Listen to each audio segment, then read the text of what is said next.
We've got a bunch of people who have joined us from all over the country. So welcome everybody. And David, why don't I turn it over to you to get started here as people come in, and we'll get a move on. So over to you, David Hope.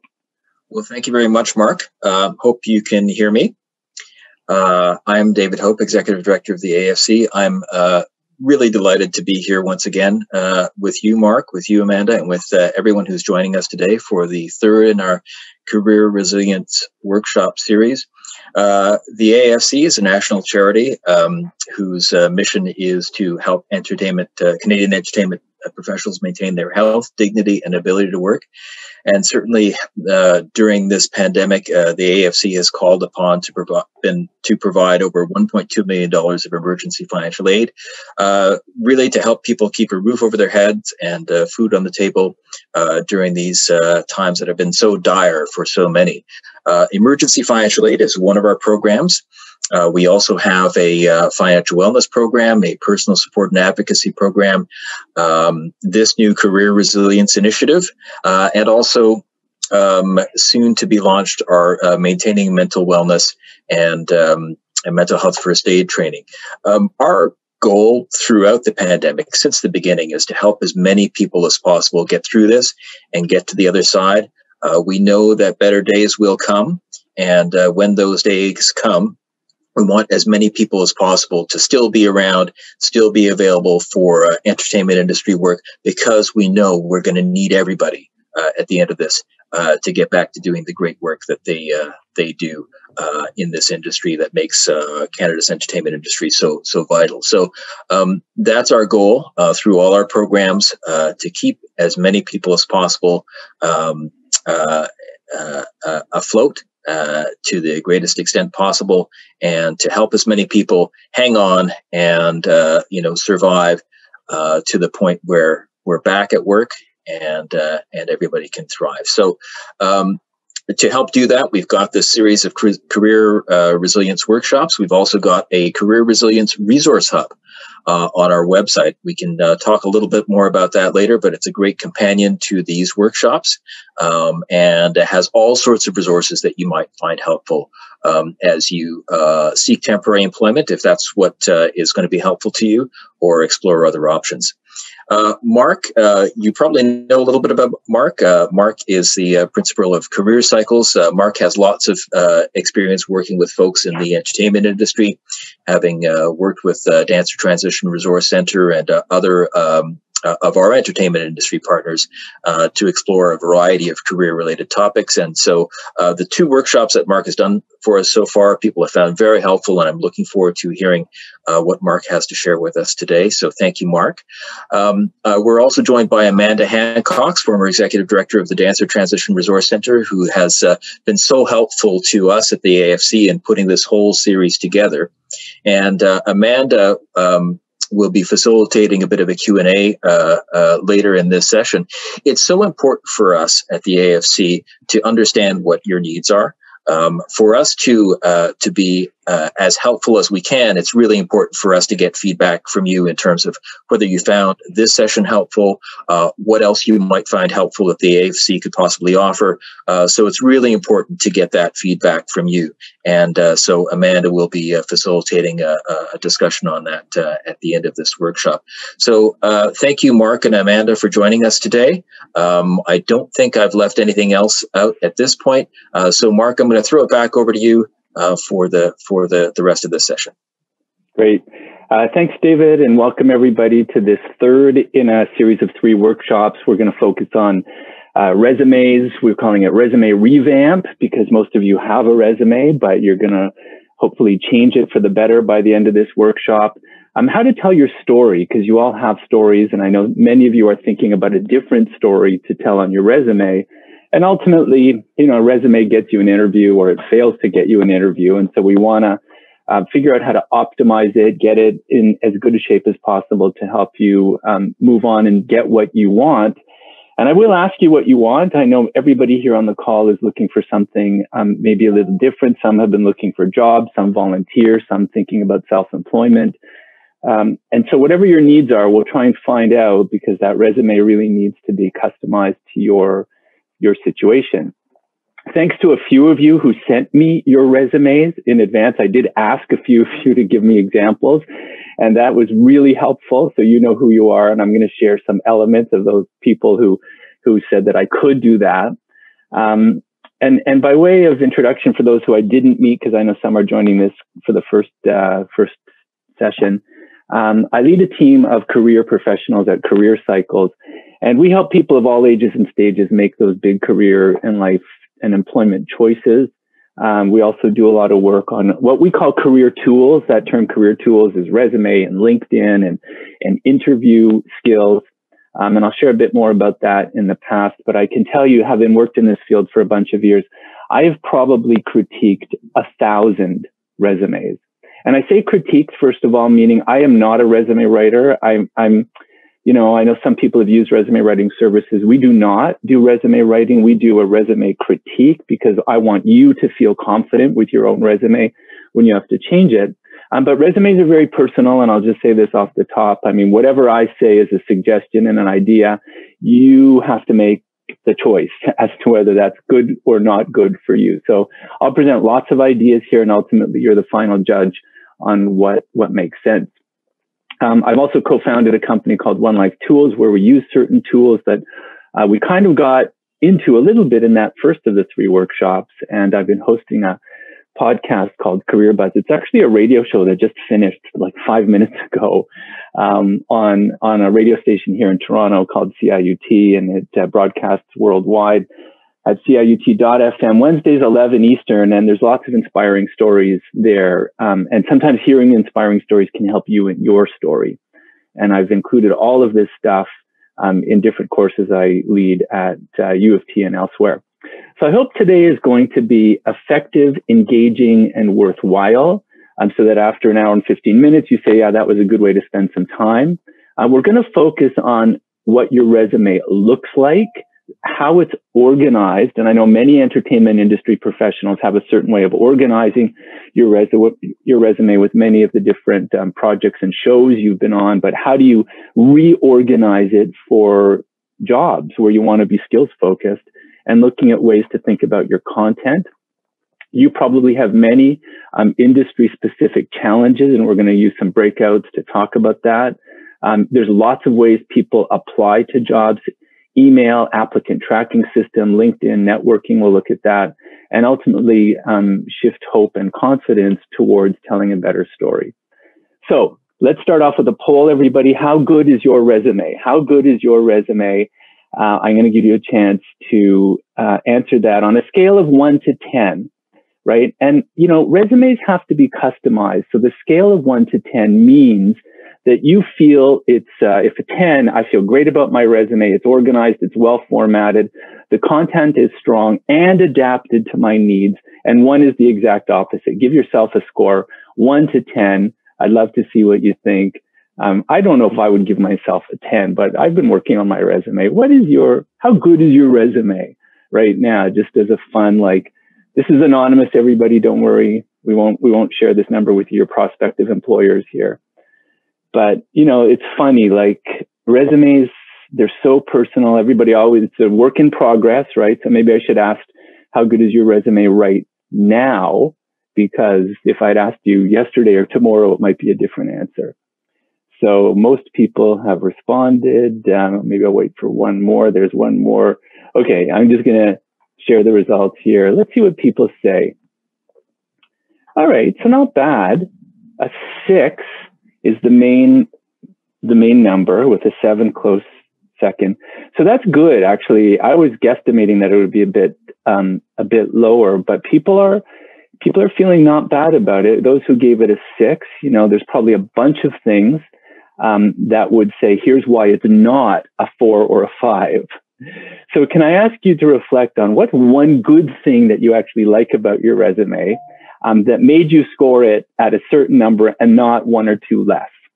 So just chat that. What's at least one good thing about your resume? Now, if you gave it a 9, you probably think there's lots of good things. But if you gave it a 5 or a 6 or a 7, what's at least one thing that you like about it? So the design, there's a lot. Thanks, Denise, about the design. it's funny about design. I'm going to talk about how much design you should put in with applicant tracking system. Well organized. Good. I'm glad to hear that. We're going to talk about what it means to be organized.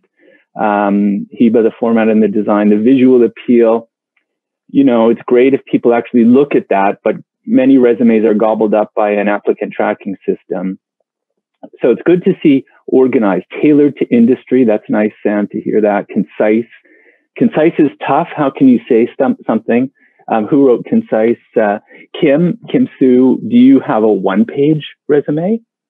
Right? Have you cracked that? Not the one-page resume. That's tough to try and get your whole story on one page. So yeah, for Darren, yeah, text heavy, sometimes the text heavy isn't a problem when you have to pack a lot of keywords in there and you want your resume to do double or triple duty to respond to a bunch of different kinds of jobs, sometimes very different jobs. So, I'm going to ask you another 1 to 10 question in a moment. But again, I've been presenting this same slide here just to say that there's kind of a bigger picture here, that the clarification and exploration theme, right? And especially resumes. We at CareerCycles get so many people, help me with my resume. And then you ask, well, what do you want your resume to do? What kinds of jobs? And people say, I don't know, anything, everything. And, resumes you can customize. So the clarification says, well, what do you want? And then the exploration is the job search and using all of those tools. Hopefully today we'll engage in some conversation and community in 2, if not 3 breakouts. And we'll focus again a bit on mindset. I won't spend too much time on it, but I will ask you how you're feeling about it. So clarification, then exploration. So we need to know what jobs and possibilities you're looking for to critique your resume. So then we can talk about the resume and how it's useful to explore those possibilities. And session 2, we focused on LinkedIn. How lined up is your resume to your LinkedIn? And what can you do by the end of this workshop to get started and take the next step? Along the way, we'll expand your network, learn from and support each other, and increase hope and confidence using 2 or 3 breakouts, time permitting. So where is everybody's mindset, right? I've now texted and emailed with several of you. I know some of you are submitting application after application. You're not hearing that much. It's discouraging when you don't get an interview after you apply. Resumes fall into that big black hole of job search where, no light or heat escapes. It just sucks everything in, and it's discouraging. So, on the one hand, it's easy to feel that nothing I do makes much of a difference. And on the other hand, everything I do moves me closer to getting what I want, even small changes to my resume. And I'll take inspired action on those things I can control. So let me see, this is a bit of a different way of asking how you're feeling. So same 1 to 10 score, everybody. How are you feeling on a scale of 1 to 10, where 10 is I feel great about my career situation and employment and self-employment situation, whatever it is, and 1 is the exact opposite. And how are you feeling about the whole thing? In November, in the middle of a pandemic, it is not easy. Even if you have a good resume, it still can be discouraging. And, it's just, it's tough. It's tough to deal with this. It's tough in your industry when things, where the end is, who knows when the end is in sight. It's just a gigantic, big variable, and things may be, who knows? Who knows how good or bad things are now? Does it get worse? Does it get better? Is that vaccine going to be available? There's just so many variables. So we just had about as many people vote this time as last time. So with 82% of people in here, I'll share the results. And number 4, you're a 4 out of 10. Some are 5, 6. It's interesting, there's a blip at 6. Some are 9. Few 2s and 3s, a couple of 1s. So it's tough. You can only be where you are. And, resumes aren't going to solve all your problems. So today is we take a little stab at something here, but I'd encourage you to share with others. Isolation can be a real harmful thing here. So connecting with people in breakout rooms, I'll try and offer you some opportunity to do that. But again, let me ask that same question in chat. You know, if you gave yourself a 5 or a 6, then that's not a 3 or a 4. Even if you gave yourself a 4, it's not a 3 or a 2. So what is one thing that made you give yourself this number and not a number less? So if you gave yourself a 4, why not a 3? What at least is going okay? What's 1 or 2 things that are going, you know, reasonable enough that you gave yourself that? Residuals, yeah, Dahlia, that's a good one. You know, digital opportunities. Thanks. Yeah, keep going. Doing well now, but down the road, who knows? Exactly, who knows? Who knows? I have a job, just not something I'm passionate in. Exactly. Like, and I know from some of you that you're looking for jobs that are not what, you know, you thought you'd be doing in November of 2020. So, you know, and it's tough. Like, I'd like to say, you know, wow, even if you got that project coordinator job and you don't love it, but it gets you some money, and what else can you do volunteer-wise or otherwise to kind of balance that out? CRB helps. Don't want to change industry, says Meredith. I like the performing arts. I'm happy with that choice despite. Yeah, thanks, Kitty. There seems to be some okay opportunities popping up. That's encouraging. I think. Yeah. Nice. Where's the chat? Where's the chat? I don't know where that is. All right. Thanks, everybody, for those comments. Not easy. So let me move these results and let's jump into things here. So I appreciate that. And, you know, hopefully these workshops and this model is our model. And I just shared briefly to say there's a lot of utility in reflecting on the skills that you do want to use and what you want and don't want, so that you can generate opportunities, not just by looking at a bunch of postings online, but trying to say, look, here's 3 things that I think would be pretty good for me. And then I want to explore, you know, and I've got my hands on the controls of that exploration, not just looking at online jobs, because online jobs can be discouraging. So we have an approach to do this. And, you know, with the LinkedIn meeting, we talked a little bit about approaching people on LinkedIn and trying to have more career chats and opening up opportunities through the side door instead of the front door of you know, the job was posted, so I got to apply, but it's you and many others applying. So I provide that. It's an evidence-based framework for applying and thinking about your career and life. So let me jump in and I want to kind of lock in on what you're thinking. What are the possibilities that you're going after now? And I'm going to copy this into the chat just before I put you in breakout so that you can at least get started and say, hey, here's me. Just tell me if this comes through in the chat, everybody. So it's in the chat there. Hi, my name is. The possibilities for my next step. So could you just say like the kinds of, if it's job search, you know, project coordinator, admin, purchasing, like I saw a bunch of jobs that people shared with me, or is it self-employment, or is it training or further education, and or is it volunteering or something else? And then could you name your concerns? Like, here's what I think I need to fix or improve. Don't share your resume yet. And I'll just give you a minute each to do that. In the breakout rooms, just all right, welcome back, everybody. Do chat and say what kind of jobs or possibilities you're thinking about. I know many people are talking about different jobs, but real curious to see what people are really interested in, what they're sharing right now. So if you have you know, a few different possibilities in mind, what are they? So what are some of those possibilities that you're considering? And we'll just wait the last couple of seconds. We'll bring everybody else back into the main room here. But what sort of possibilities are you considering? Okay, so everybody is just joining us back in the main room here.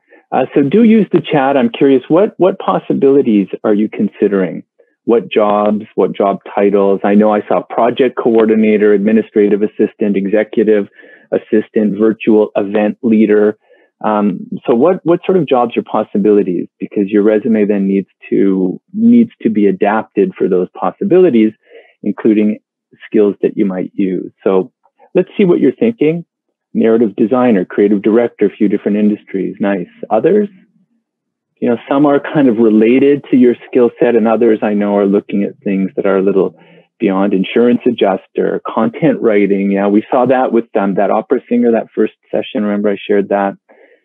Translator, interpreter, says Birgit, assistant prof, emerging impact producing, manager, executive role, project management, project coordinator, dance educator.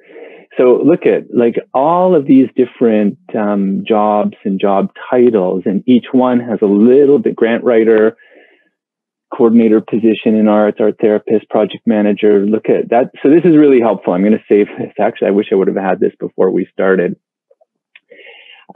Thanks to thanks to you for giving me some of your resumes. So what is effective for these jobs that you're chatting about?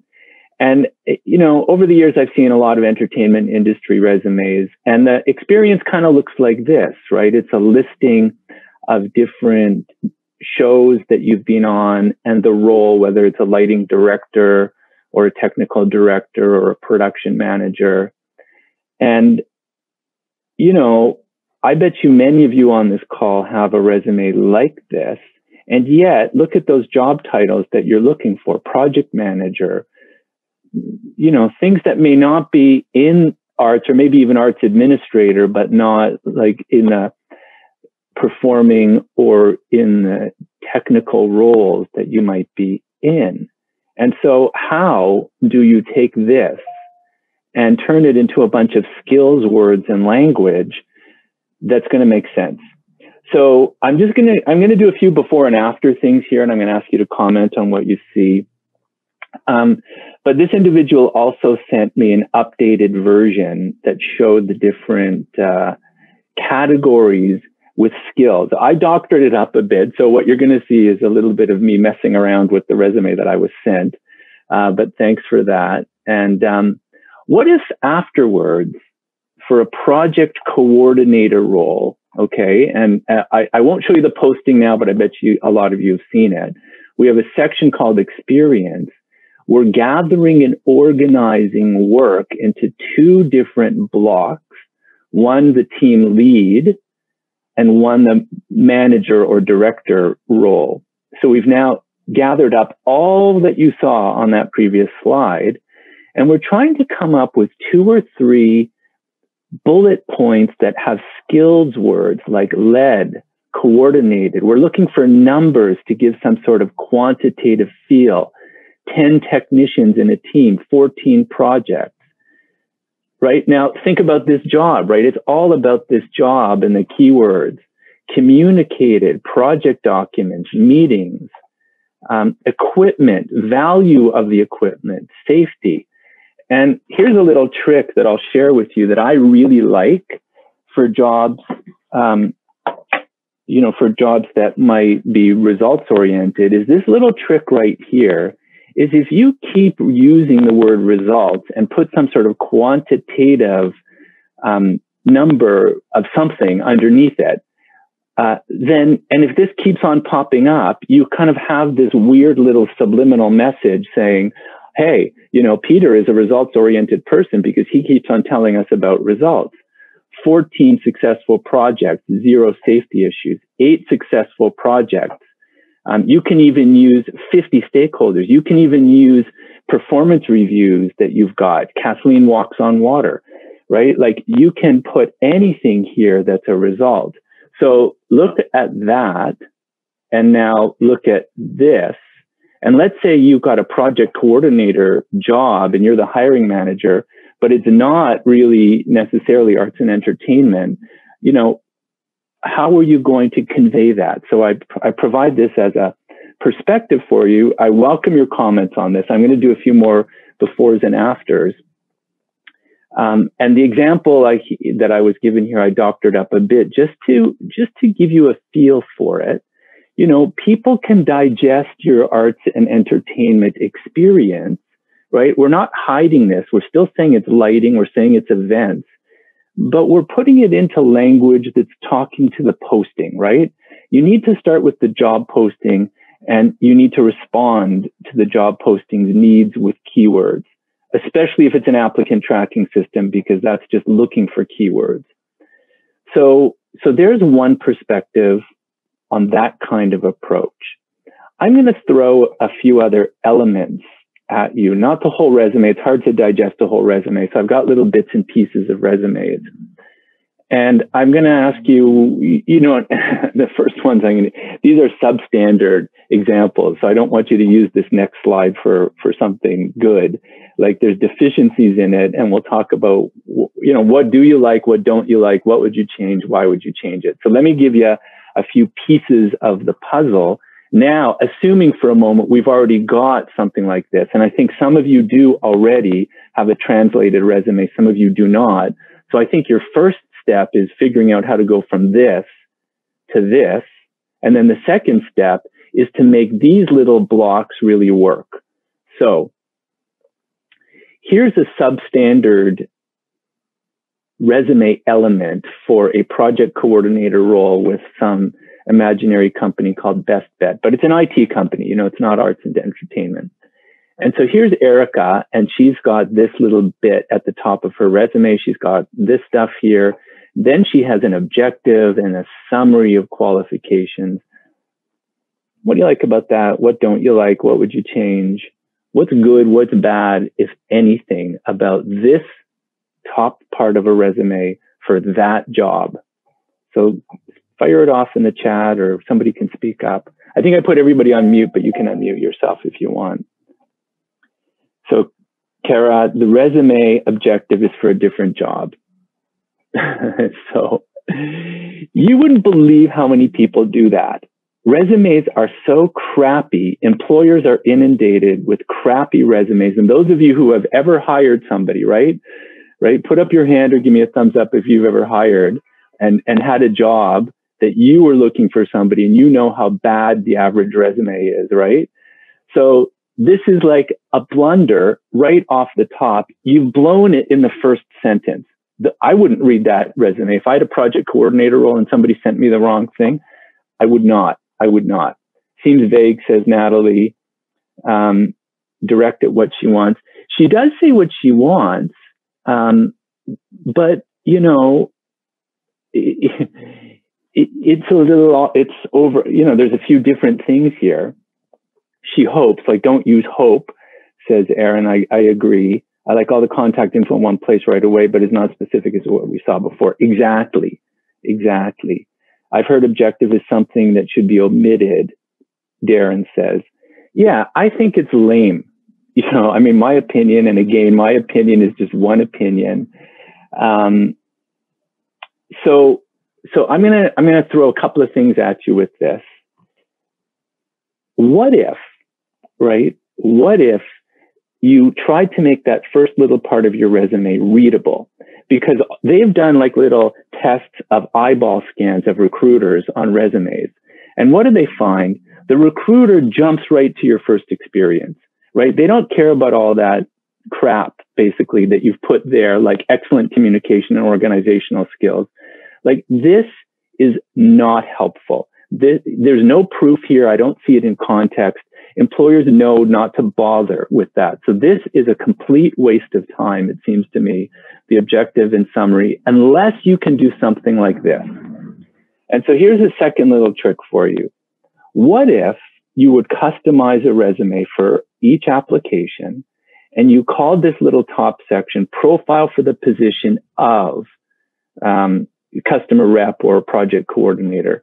And what if you did this for every job, so that the first thing that the employer sees, it's almost like a mini cover letter right in your resume, and no more than 3 points, like a few points right up on the top that focuses on the employer's needs.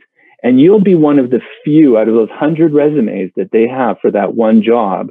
You will be one of the few ones that actually said, I want that job. at that company. And suddenly they see their name and their job right up top. 5 years of service experience in entertainment and education, coordinated and managed 10 projects, customers, teams. And notice the profile is really like a gateway to other parts of your resume. So I'm for not making it a wild goose chase. Tell them where to look. If they want to see the 5 years experience in education, they can see this. If they want to see the project coordinator, they could see that.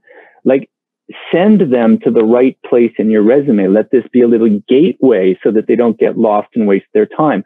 Otherwise, they're just going to not bother reading this whole thing, and they're just going to skip over it and move right to your first experience anyways. So if you have this, I'd encourage you to get rid of it, or turn it into this.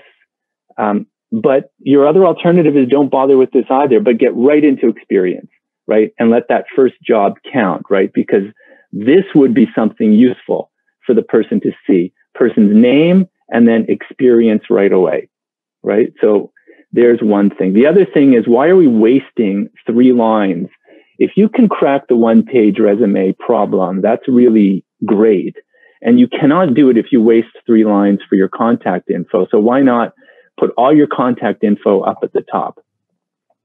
So what do you think of that? Any ideas?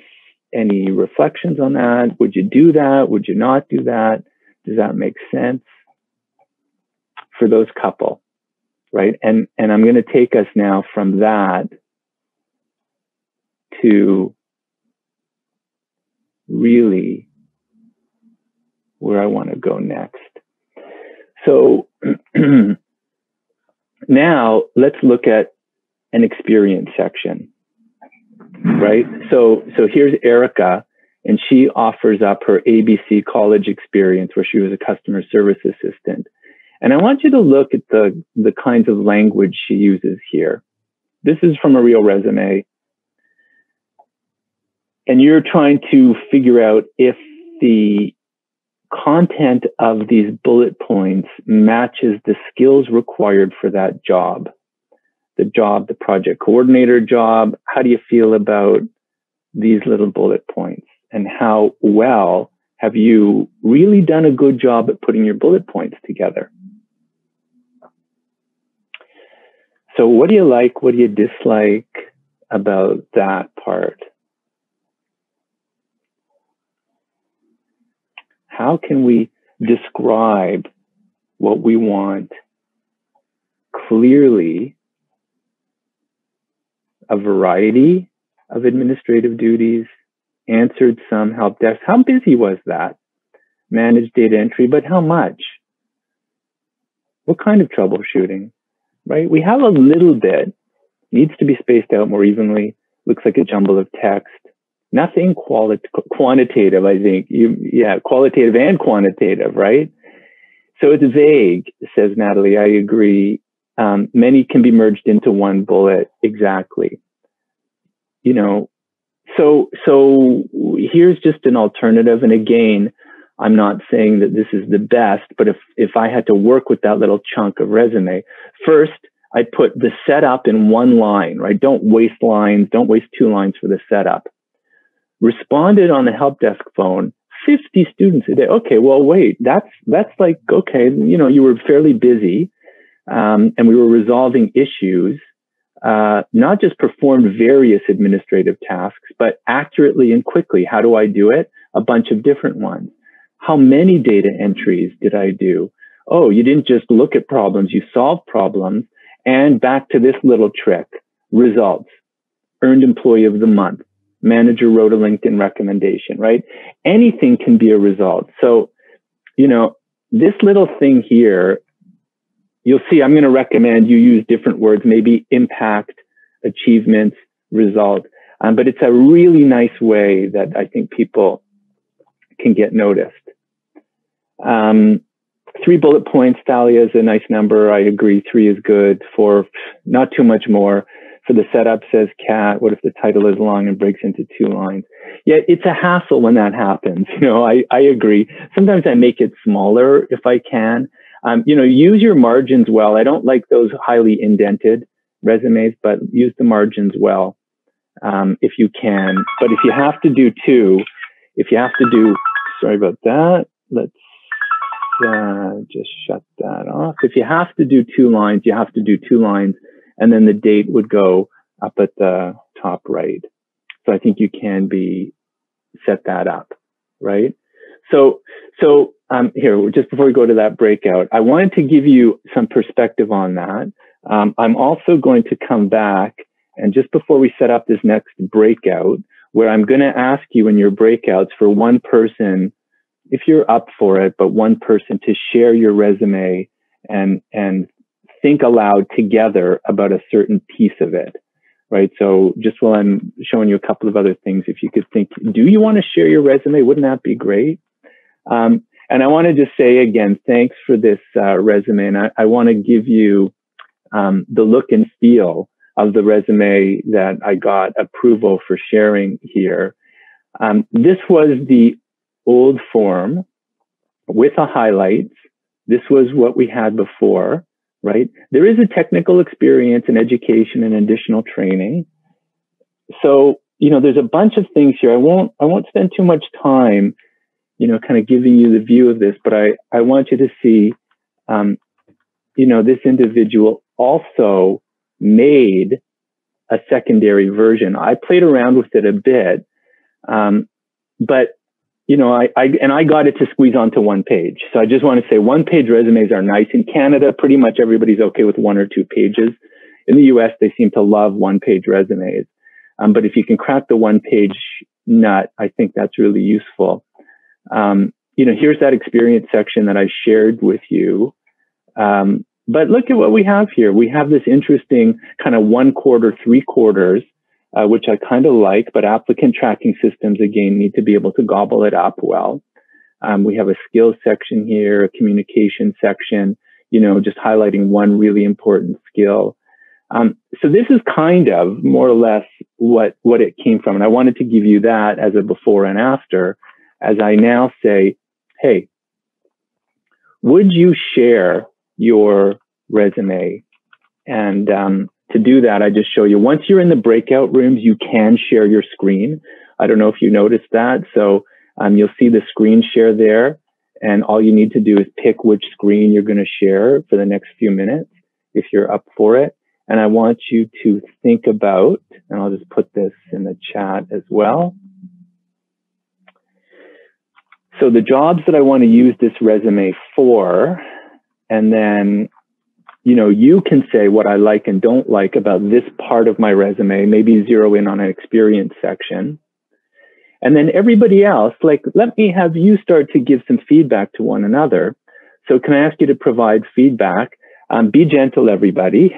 And you might even say, hey, one thing I like is, and then one suggestion I have for format, right? So how does the thing look?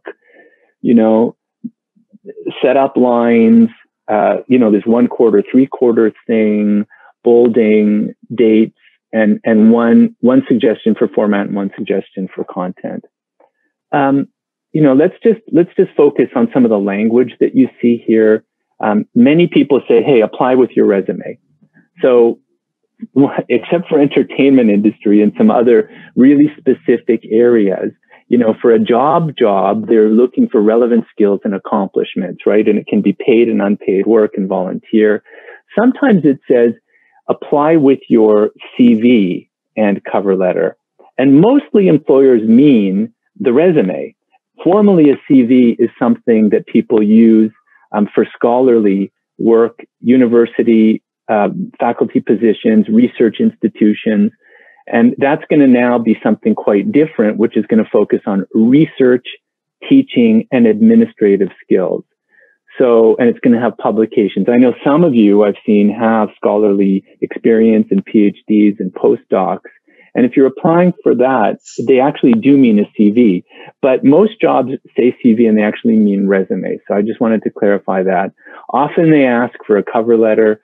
Sometimes the cover letter is easier just to put in the body of the email, or you can include it as an attachment, ideally in one file, and explaining in a very customized way, in a tailored way, how you have some specific skills and experience that relate to their needs.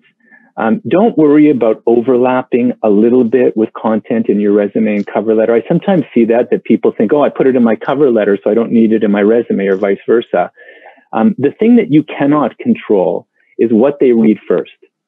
And if they like your resume and they read that first, they might read your cover letter. But it might be the other way around. If they liked your cover letter, they might read your resume. But unless you do a really good job in both, they might not read the second document. So you do need overlap, right? I know for me, when I post a job, I usually look at the resume first. But for jobs that have strong writing skills or communication skills, often they'll use the letter as an example, as a proxy for your communication skills, and they'll start reading the cover letter. So if you have overlap, that's actually okay. If you are sending in resumes in response to postings, this ratio will be important for you, right? Person A sent off 100 applications. They got 0 interviews, and therefore they got 0 job offers. How does that person feel after that stat? 100 applications, 0 interviews, 0 job offers. Natalie puts her thumb down, feels terrible, discouraged, deflated, says Joshua. You know, and yet so many people have this experience. Person B curates a list of postings, finds 15 really amazing ones, gets 5 interviews, maybe because she followed up with each one and tried to do what I call an influencing strategy after the resume has been sent to try and optimize this number of interviews. Because if you don't get interviews, then all is lost, right? And then out of those 5 interviews, got 2 job offers. And then she got to choose which one she took. How does she feel?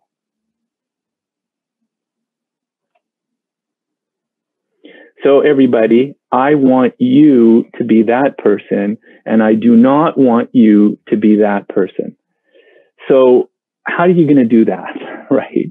First of all, not just applying to posted jobs. There's other ways of doing this, but you know, trying to get through is really important.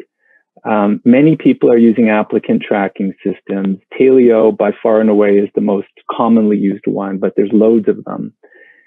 They're controlled by HR people who feed them a bunch of keywords, and those keywords gobble up your resume, and they spit out the ones that have more of the keywords.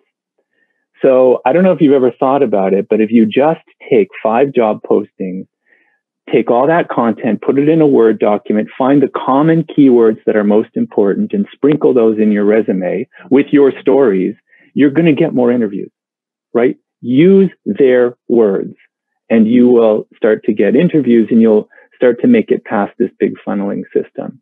Lots of other ways to think about this, but really, you know, the well-selected postings, you know, and I won't say too much about that other influencing strategy, but those who use it, you know, if you have a contact inside that organization, or you find one through LinkedIn, and you ask them to speak to the hiring manager, you know, putting in a good word, you know, hey, you know, Kitty is great. You should really interview Kitty. One word from an insider will make sure that you get in the interview pile and not the recycle bin.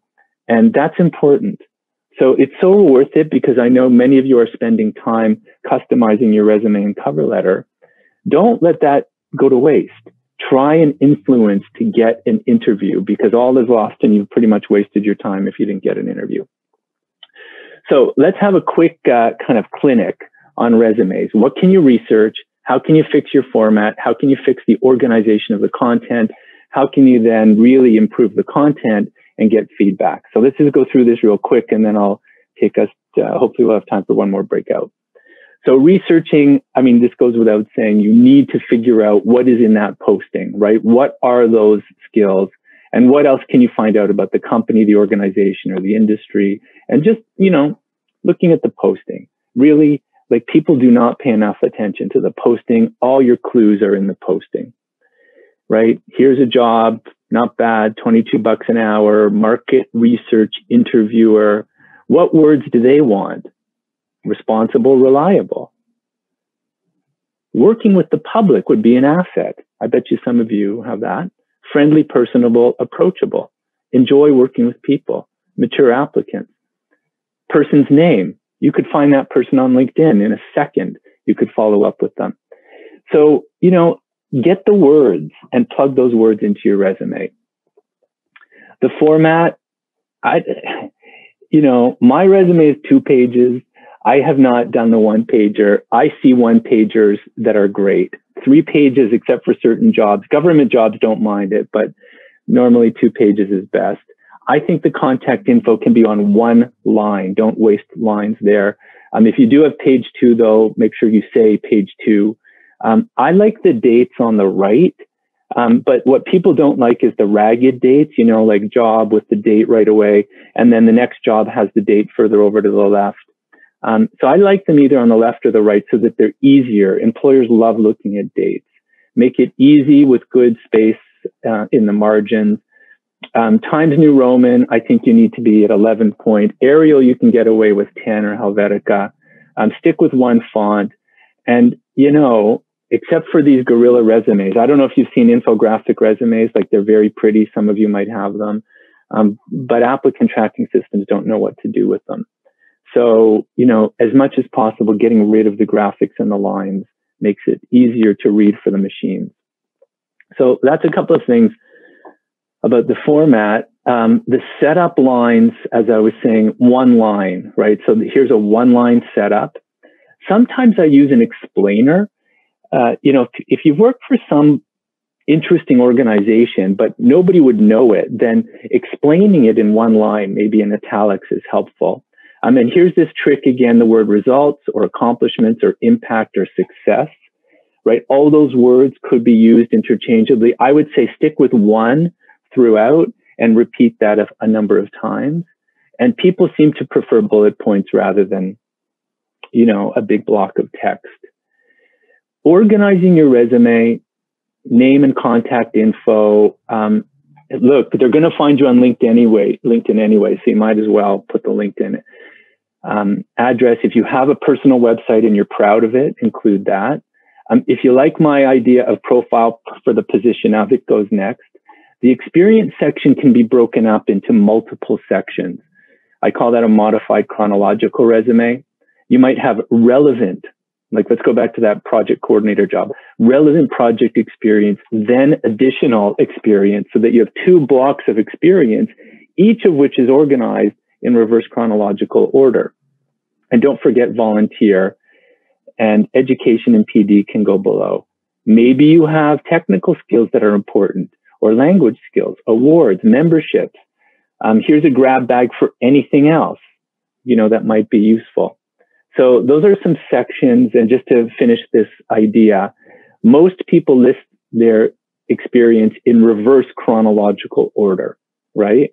But what that's going to do is it's going to float the most recent thing to the top. So if you want to fix that, you can use what's called this modified chronological, and you can have 2 experience sections, relevant and additional, right? Or project-related experience and administrative. You can give them headlines, but then you can reverse chronological order each section, and this way you can float up to the top the more relevant experience. And I find this is really helpful for people. This approach here that some people have with just a skeleton of your experience and trying to organize your skills, employers don't like it, right? It's very hard to do, and it's very hard to connect the skills to the positions. Wait, where does this skill come in? Where did she get that job? So people don't necessarily like that. So what do they want and what do you have, right? And I'll chat, or Jennifer, if you're there, if you could chat that document. I have a worksheet for you to do this little exercise. But the exercise is this. What do they want? Communication skills, working with the public, project coordinator. You know, you have directed people, you've done active listening, and then turning that into a bullet. Directed teams, of up to 10 technicians. That's nice, 10 people. Maintain and take down $100,000 worth of equipment. Wherever you can, put money in accurately and safely, right? So I directed teams to do that, so I get bonus out of that. So Jennifer just put that in. There's a little worksheet there where you can play around with this, and I've got like a list of skills in there that you might consider using. So it's just, there's a verb, there's the what you did, and there's the result and impact, accurately and safely, saved time, saved money. It's hard to get them very concise, but these little bullet points really are what's going to get you the interview or not. So I'd encourage you to think about that. Use the worksheet. The content can be in bullet points, but don't use I or my. Mostly it's past tense unless it's a present job. Mostly use their words if you can. I like the muse.com for a list of skills. I'll just show you that quick. Here's the Muse, right? You'll find a ton of these, and I'll just chat this if you want it. But look at what they do. They organize the words by kind of category, leadership, and these are your first words of bullet points, right? I led this thing, or I envisioned and brought a project to life, devised, administered, saved time, conserved. Like, these are kind of useful words. And if these words exist in the posting, then that's a bonus. So there's a lot of these. And when I send the slides around, you'll get these links, right? And quantify if possible, wherever you can. How many members were in the team? How many pages? Wrote a report? No, wrote an 18-page report. Not saved money, saved $40,000. So wherever you can, use numbers and get feedback. It's tough to look at your own resume. Give it to somebody. Tell your friend, here's the job I want. Have a look at my resume. How well am I representing myself for that job, right? For that job. So I think that that's key. So what do you think of all of that?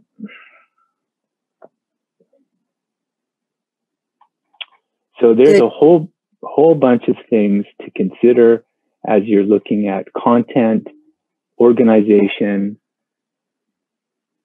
format. I think the do's and the don'ts, I want to get us to one quick last breakout. Do tailor it, quantify, try and keep it tight as much as you can. Make sure you get somebody to look at your resume. People have zero patience for spelling mistakes, grammar mistakes.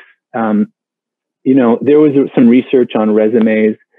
How many people do you think have a substantive lie on their resume? Like they say they have a degree or diploma that they do not have. Do you know how often that happens? Like that's about 30% of resumes have substantial lies. So lies can get you interviews, but the moment you get caught in a lie, even after you're hired, you can get fired for putting a lie on your resume. So, tell your best story, but do not overstate it. Do not overstate anything, right? So be careful. I share that with a bunch of perspectives on it. Of course, we're applying so many different ways. Email, applicant tracking system. So you have to attach it, right? LinkedIn, you have the choice of using your LinkedIn profile, or you can use your resume. If you have your mask on, I suppose you could walk in. When you walk in, you don't necessarily know what the job is. So you might have an objective. And networking, it depends on who you're speaking to and why you gave them somebody says, hey, Natalie, can you give me your resume? And you don't know what the job is. So which resume version do you provide, right? But whatever it is, even if it's some side door, like somebody said, hey, you should send me your resume because I think I can get you in here. Just ask your contact, what should I do to get this in there? So let's see. I got a couple of minutes here, maybe just a quick conversation in breakouts. There's a lot of challenges that people have.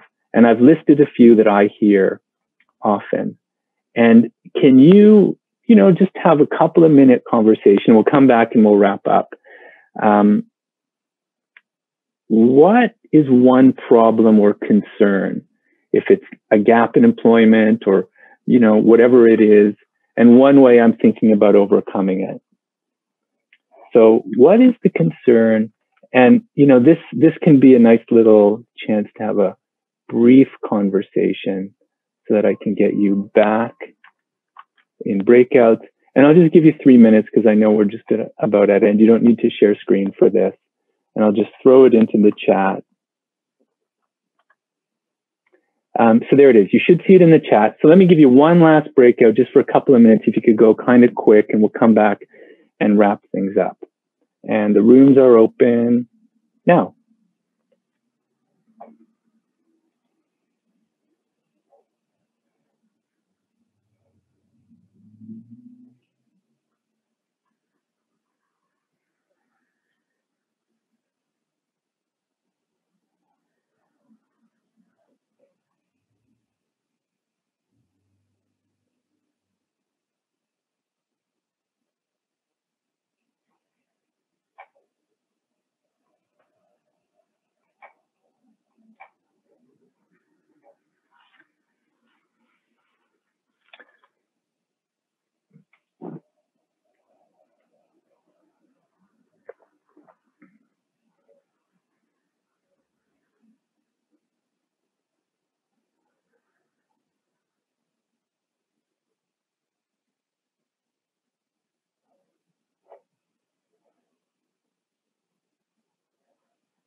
So just as everybody is getting back here, I wanted to give you at least a little bit of time to discuss in breakout rooms there, and hopefully you had a chance to discuss with participants there. So let me know if there are questions here. I want to wrap up in the next minute or two and turn it back over to David and Amanda. But, you know, there's a lot of different ideas on resumes, and hopefully this was helpful to get you thinking in new ways. I'd say one of the main actions that you can do is look at postings. You know, don't start with your resume, start with postings. Look at the words and try and get those words into your resume, and then get on it. Like, don't delay. What can you do within a week to get that resume in better shape? There's tons of advice. I like the Muse Monster. There's a lot of resume tips out there, but that Muse with all those words that I shared with you are real useful. We didn't talk too much about it. Your resume, at least you can customize it in a way that your LinkedIn profile can't. So there's a play between the resume and the LinkedIn profile. Check out that worksheet. Jennifer sent that in the chat. Just scroll through the chat and you'll find that worksheet if that's helpful. And, you know, career professionals are all across the country. Maybe you know one, maybe you don't. You know, find somebody who could give you a resume critique. And I'd recommend that over resume writing. I've had lots of clients who've used a resume writer. And the two things that happen is you lose your voice. It's somebody else's voice coming through. And what's worse is when you're ready to change it and you need to edit, you feel that you're not on top of it and you don't want to break it. So the critique is more like it empowers you to work on your own resume instead of asking somebody else to basically write it for you. So I hope that was helpful. I'll keep the chat open here as questions come in. And I'll just say thanks, everybody, for contributing to the learning community and jumping in the breakout rooms. Good luck with those next steps. More on us is here at CareerCycles.com. And I'll stick around for a few minutes, but I'll pass it over to you, David, and then Amanda. So thanks, everybody. Hope that was helpful.